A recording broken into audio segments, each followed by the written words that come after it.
Olá, tudo bem? Eu sou o Dito Nogueira e venho convidar você para mais um estudo da Palavra de Deus. Essa semana nós estamos com o tema As Chamas do Inferno, né? E já estudamos ontem, né, a introdução dessa lição, falando das chamas do inferno, que comentamos um pouquinho lá sobre a grande sobre Dante Alighieri, né? A Divina Comédia. Hoje nós vamos comentar um pouquinho na parte de domingo sobre vermes imortais, né? Que vermes imortais são esses, né? Nós vamos comentar um pouquinho e estudar um pouquinho uns dois temas bíblicos que referem a esse título, né? Que está em Isaías e também está lá em Marcos 9, né? Então vamos lá. Então, nesse momento, vamos pedir a Deus que nos oriente, né? Para que a gente possa aprender mais um pouquinho da sua palavra, ok? Vamos lá? Senhor nosso Deus, Pai maravilhoso que está nos céus, pedimos a tua direção, que possamos aprender mais da tua palavra, Senhor, para que possamos estar preparados para a tua volta. Em nome de Jesus, amém. Que Deus abençoe você, né? Vamos lá, então? Vamos lá.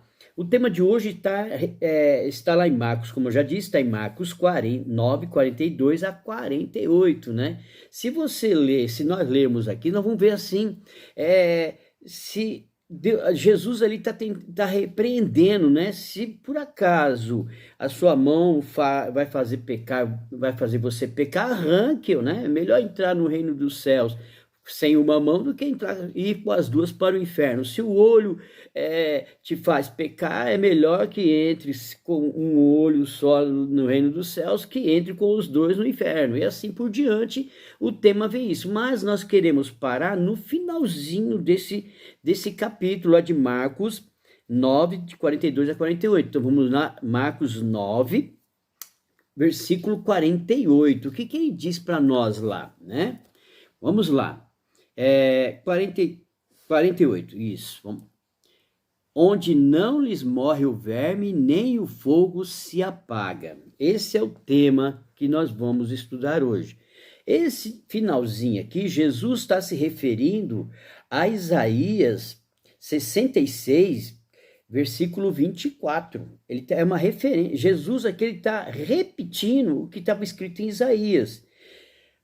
Não era novo isso, né? Nós sabemos que quando Marcos foi escrito, não tinha ainda um Novo Testamento, né? Então, o Jesus ele sempre se referia a temas do Antigo Testamento, que era o testamento que ele usava em seus dias, né?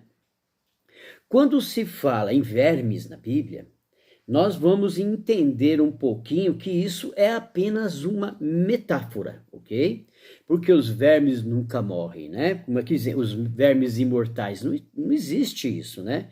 Mas é uma metáfora. Por quê? Vamos chegar lá a uma conclusão. Quando ele está falando desses vermes aqui, são os vermes que se alimentam de cadáveres, né? No caso aqui, cadáveres humanos, correto? Vamos lá então. A mosca soldado, ela quando ela pousa em cima e bota os seus ovos, ela bota ali de 500 a 900 ovos, né? Uma mosquinha só. Ela bota de 500 a 900 ovos e todos eles incluem, não perde ovo.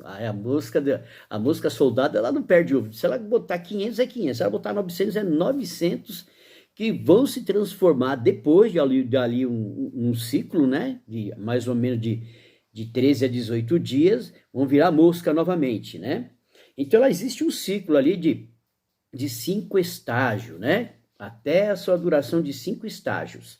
Então, até ela virar o estágio de pupa. O que é o estágio de pupa? É quando a pele dela, aquela casca, vira uma casca, né? Uma casca, tipo casquinha do ovo mesmo, né? Que é uma larva. Ela vai envelhecendo até virar um ovinho.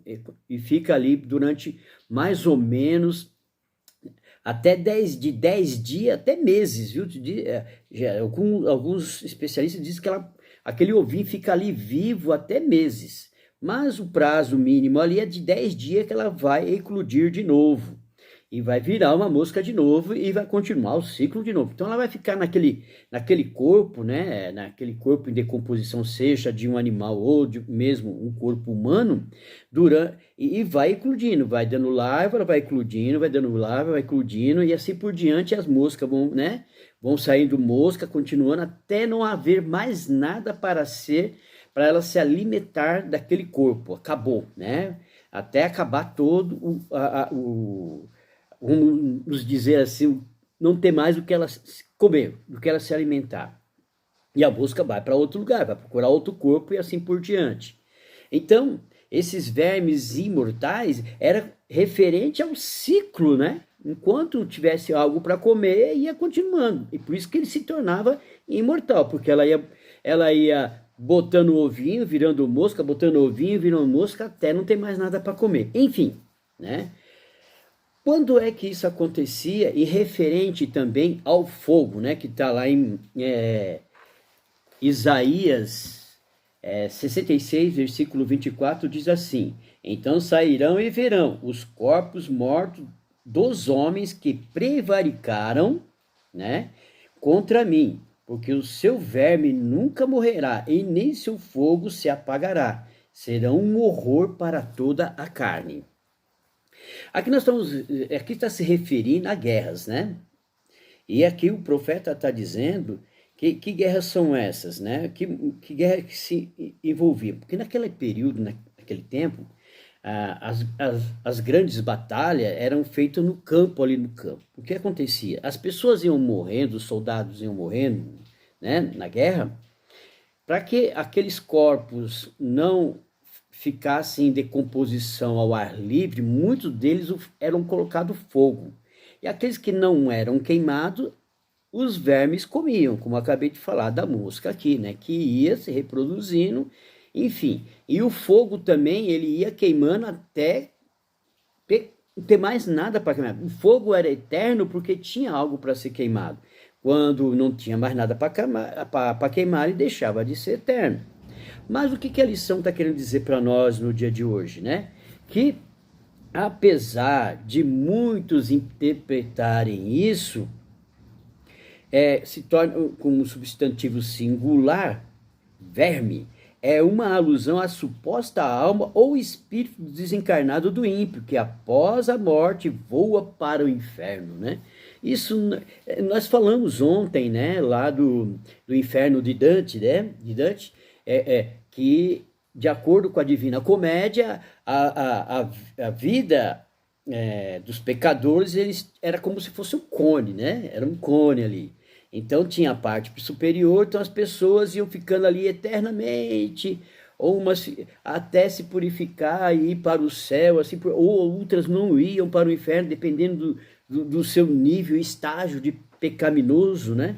Então o que acontece? Aqui também é a mesma coisa. Muitas pessoas interpretam isso como sendo uma forma de dizer que a alma não morria, que a alma continuava sofrendo ali, enquanto o justo ficaria lá no céu e o ímpio ficaria lá no inferno, naquele local, sendo comido por vermes por resto da eternidade. Não, isso não é verdade.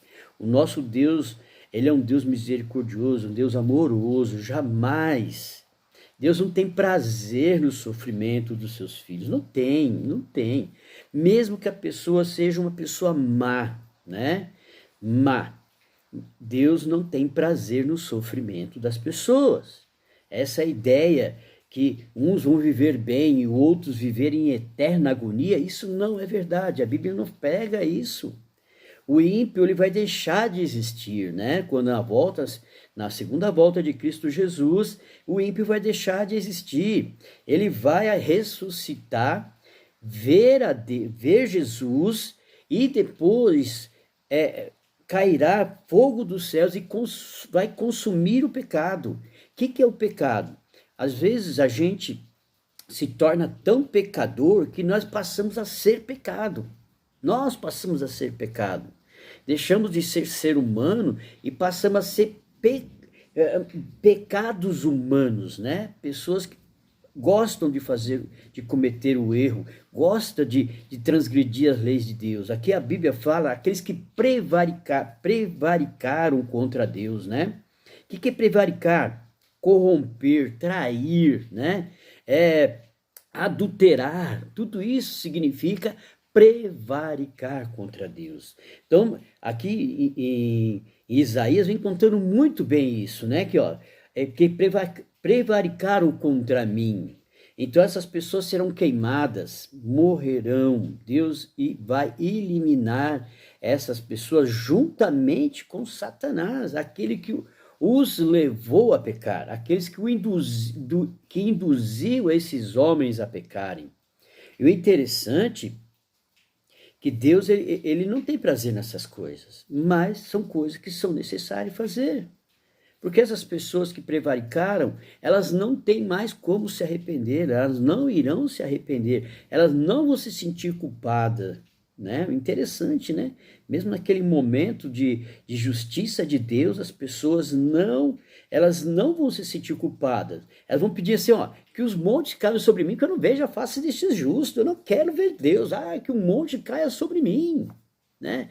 Então, são pessoas que não têm mais como se arrepender, ela não tem como, ela não deixou e não irá deixar Deus trabalhar no coração delas.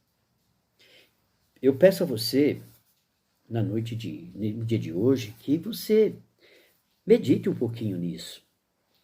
A gente tem que tomar cuidado, vamos voltar um pouquinho lá em Marcos, né? Marcos 9, de 42 a 48. Não vamos poder ser uma pedra de tropeço na vida dos outros, né? Não vamos ser uma pedra de tropeço na vida dos outros.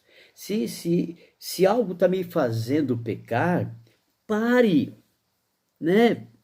A Bíblia te mostra onde você está errando. Então pare, não permita, não se deixe levar pelo erro, não se deixe levar pelo encanto, né? Porque o pecado ele é encantador, ele é sedutor, o erro é sedutor. E não se leve, porque é melhor que você perca algumas coisas do que você manter essas coisas e perder a vida eterna. Muitas pessoas falam do pecado acariciado. Não permita, não guarde sentimentos no seu coração que possa te levar para a morte eterna. Não permita isso. Jesus está te chamando, Jesus está te convidando, né? Vem comigo, larga isso, deixa isso para lá, vem comigo. O que Jesus te oferece é muito melhor. É muito melhor que alguns anos aqui nessa terra de prazeres. Não é melhor ter a eternidade de prazeres do que alguns anos de prazer nessa terra? Deus te oferece o que Deus está te oferecendo é muito melhor. Creia nisso. Pense nisso. Eu tenho certeza que a sua vida vai mudar. Você vai ver as coisas mais coloridas, né? Quando a gente pensa muito no erro, no pecado dos outros ou no meus pecados, a gente começa a ver tudo em preto e branco. Quando a gente conhece a Jesus, a gente entende o plano de Deus na nossa vida, o que Deus quer de nós, a vida fica mais colorida, mais feliz, mais alegre, porque eu deixo de ter medo das coisas, né? Eu deixo de desconfiar das coisas, eu começo a confiar em Deus, e com Deus tudo fica melhor. Mesmo as coisas ruins, você vai ver as coisas boas, né? Mesmo nas coisas ruins, você vai começar a ver assim, poxa, é como se eu saísse na chuva sem o guarda-chuva, né? Poxa, a chuva é bom, né? A chuva não é ruim, eu vou me molhar, mas ela está sendo boa para a terra, ela está irrigando a terra para que haja água potável, para que as plantas cresçam, né? Então nós temos que ver as coisas boas dessa vida. Então, estar ao lado de Deus é ver um mundo mais colorido, mais prazeroso. Que Deus te abençoe e te dê um dia maravilhoso. Fique com Deus, meu amigo, e até o próximo estudo. Fique com Deus.